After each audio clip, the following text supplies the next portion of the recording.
करताय, सातत्याने हा उपक्रम चालणार आहे. काय उपक्रम आहे, किती लोक जात आहे आणि कोराडी देवस्थानच्या वतीने हा उपक्रम राबवला जात आहे? कोराडी महालक्ष्मी जगदंबा संस्थानाच्या वतीने आणि कालांतराने मुख्यमंत्री यात्रा दर्शन योजनेमध्ये कोराडी महालक्ष्मी ते अयोध्या अशी आम्ही वारी चालू करतो आहे. आज शुभारंभ झाला आहे. 1 तारखेला आणि 15 तारखेला 2 बसेस आमच्या कोराडी महालक्ष्मीमधून या ठिकाणून जातील आणि 4 दिवसाचा हा प्रवास आहे जाण्या येण्याचा. आम्ही या ठिकाणी कोराडी महालक्ष्मी आणि मुख्यमंत्री तीर्थदर्शन योजनेमध्ये या सर्वांचा राहण्याची व्यवस्था, जाण्या येण्यापासून सर्व काळजी घेणे, सर्व व्यवस्था या कोराडी महालक्ष्मीने उभ्या केलेल्या आहेत. मला वाटतं हा उपक्रम खूप दिवसापासून करण्याची आमची योजना होती. आज आम्ही हा उपक्रम सुरू केला आहे.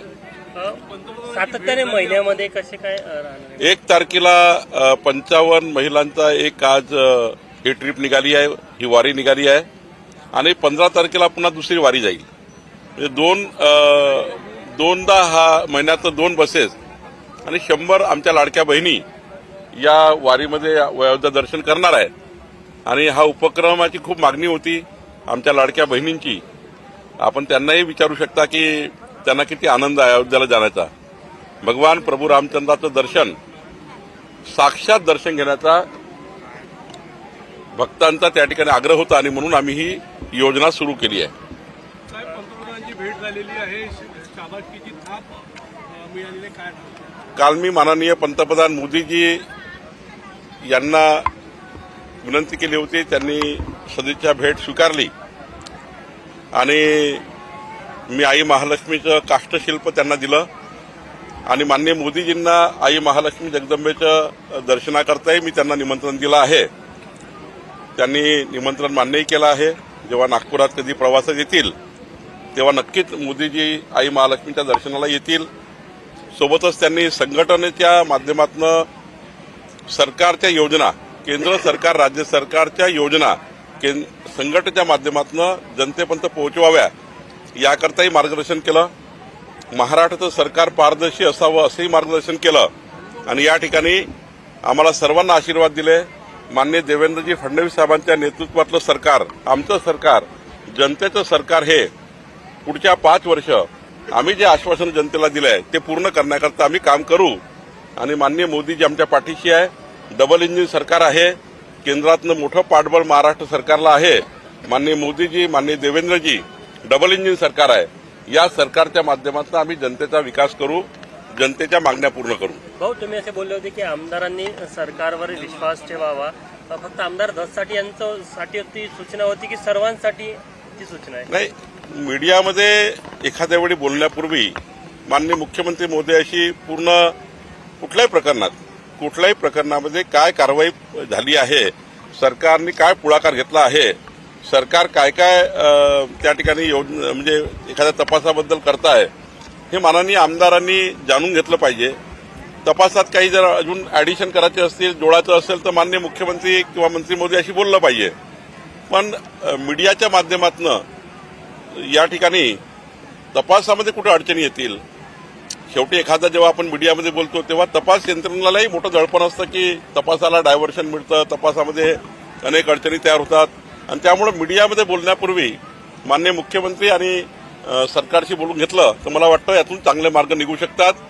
आपल्याला योग्य तपासी होऊ शकतं आणि ज्यांच्यावर अन्याय झाला त्यांना न्याय मिळू शकतो. वाल्मिक कराड यांना पोलीस अटक करू शकली नाही, शेवटी ते शरण आले, त्यामुळे पोलिसांवर प्रश्नचिन्ह उपस्थित केले जातात. असं आहे, एखादा आरोपी जर शरण येत असेल त्यामध्ये खऱ्या अर्थाने तपासामध्ये पूर्ण त्या ठिकाणी तपास पुढे जाणार असेल तर त्यामध्ये हे असे टीकाटिप्पणी करून काही योग्य नाही. काल म्हणाले पकडत नाही. आता शरण आला तर त्याच्यामध्ये त्या ठिकाणी 10 गोष्टी करायला लोक लागतात. तर मला असं वाटतं तपास यंत्रणेवर कुठलंही दडपण तयार होणार नाही. तपासामध्ये काल माननीय मुख्यमंत्री महोदयांनी सांगितलं आहे की या प्रकरणातला कोणी आरोपी, बीडच्या प्रकरणातला कोणी आरोपी ह्या सुटणार नाही. त्याला योग्य पद्धतीचे पुरावे, योग्य पद्धतीचं चार्जशीट ही तयार करावी लागतं. मला वाटतं गुन्हा दाखल करण्यापेक्षा गुन्हा हा पूर्ण त्या ठिकाणी निकाली निघणे आणि सर्व तपास यंत्रणेच्या माध्यमातून जे काही पुरावे येतील त्या पुराव्यातनं आरोपीला शिक्षा होणे म्हणजे तपास कसा झाला पाहिजे की त्या शिक्षाच झाली पाहिजे म्हणून काही काळ सरकारला लागतो तो द्यावा लागतो. आता टीकाटिप्पणी करणारे करतात.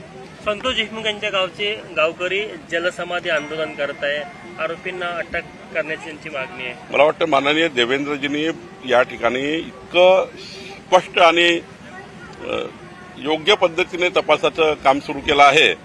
मी गावकऱ्यांना विनंती करेल की देवेंद्रजीवर आणि आमच्या सरकारवर विश्वास ठेवावा, आमच्यावर विश्वास ठेवावा. माननीय देवेंद्रजींनी सांगितलेलं आहे, आमच्या मुख्यमंत्री मोदयांनी सांगितलेलं आहे की या तपासामध्ये आम्ही अंतिम करू आणि कोणालाही सोडणार नाही.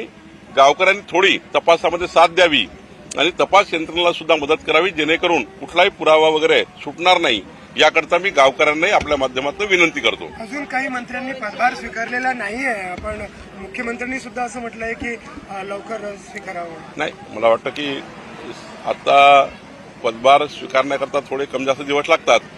काही आधीच मंत्रिमंडळाच्या आधीच काही लोक बाहेर गेले आहेत म्हणजे मंत्रिमंडळ झाल्या पूर्वनियोजित काही कार्यक्रम आहेत, पूर्वनियोजित काही लोक विदेशात गेले आहेत. मला वाटतं या आठवड्यात निर्णय होईल सर्व म्हणजे या आठवड्यात पदभार घेतील असं दिसतं. शिर्डीच्या मेळाव्यामध्ये राज्याला नवीन भाजपचा प्रदेशाध्यक्ष मिळेल त्याची घोषणा होण्याची शक्यता आहे तिथे. नाही, मला असं वाटतं की आमची प्रक्रिया सुरू झाली आहे.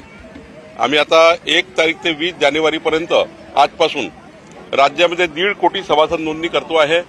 मग सक्रिय सदस्य ऍक्टिव्ह सदस्याची नोंदणी होणार आहे. मग बूथ अध्यक्ष 1 लक्ष बूथ अध्यक्ष आम्हाला करायचे आहे. मग तालुक्याच्या अध्यक्षाच्या निवडी होतील, जिल्हाध्यक्षाच्या निवडी होतील, त्यानंतर प्रदेशाध्यक्षाची निवड होतं. त्यामुळं त्या निवडीला जरा मला वाटतं आपलं केंद्र नेतृत्व आमचे राष्ट्रीय अध्यक्ष निर्णय घेतील. पण प्रक्रिया सुरू झाली आहे आणि त्यामुळं प्रक्रिया एकदा सुरू झाली आहे तर लवकरच त्याचा निर्णय होतो. स्वामित्व कार्ड आता ते पुढच्या टप्प्यात कधी वितरित केलं जाईल. माननीय मोदीजी पुन्हा एकदा स्वामित्व योजनेचा शुभारंभाचा वेळ देतील आणि लवकरच मी त्यांना वेळ मागितलेला आहे. नक्की केंद्राचीच योजना आहे, राज्याने सोबत काम करायचं आहे. त्यामुळं या दुःखद घटनेमुळं माजी पंतप्रधान मनमोहन सिंगजी यांचं दुःखद निधन झालं. त्यामुळं शासकीय दुखवटा असल्यामुळे तो कार्यक्रम पुढे गेला. लवकरच तो कार्यक्रम होईल. जळगावमधल्या परळीमध्ये 2 गटामध्ये राडा झालेला आहे. काय सांगाल अशा प्रकारच्या राड्याच्या घटना ज्या आहेत त्या मोठ्या प्रमाणात होताना? आता ते घटना काय तिथले एसपी तपास करतात किंवा त्याबद्दलचा मी एसपीशी बोलेल. मराठवाड्याचा जो पाणी प्रश्न आहे तो अजून बिकट झालेला आहे. जर जायकवाडीमध्ये 58% जलसाठा असेल तर नाशिक आणि नगरमधून पाणी सुटणार नाही असा निर्णय झालेला आहे. काय सांगतो? नाही, मला एकदा निर्णय तपासावा लागेल. आपण सांगतो त्याप्रमाणे मला निर्णयाची पूर्ण माहिती घ्यावी, नंतर त्याच्यात बोलता येईल. सर, अजित पवारांच्या काय अजित पवारांच्या आईने पांडुरंगाकडे साकडं घातलं की अजित पवार आणि शरद पवार हे पुन्हा एकत्र यावे. असं आहे, माननीय शरद पवार साहेब आणि अजित पवार साहेब यांच्याबद्दलचा निर्णय त्या दोघांनीच घ्यायचा आहे. भारतीय जनता पार्टीकडून ना असण्याचं काही कारण नाही आहे. त्या पक्षाने निर्णय करायचा आहे, त्यांच्या नेत्यांनी निर्णय करायचा आहे. त्यामुळे त्यांच्या निर्णयात मी काही बोलणं योग्य नाही. मोहनजीच्या वक्तव्यांना घेऊन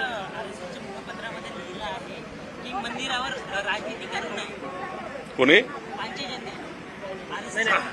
कोण करताय? मोहनजीच्या वक्तव्यांना घेऊन संघ परिवारामध्ये थोडंसं मतमतांतरण नाही, मला तपासून बघावं लागेल पूर्ण काय आला आहे, काय बोललं गेलं आहे. जरा याच्यावर पंचजन्याने समर्थन नाही, केलं मला बघावं लागेल काय याच्यात बोलण्यापूर्वी.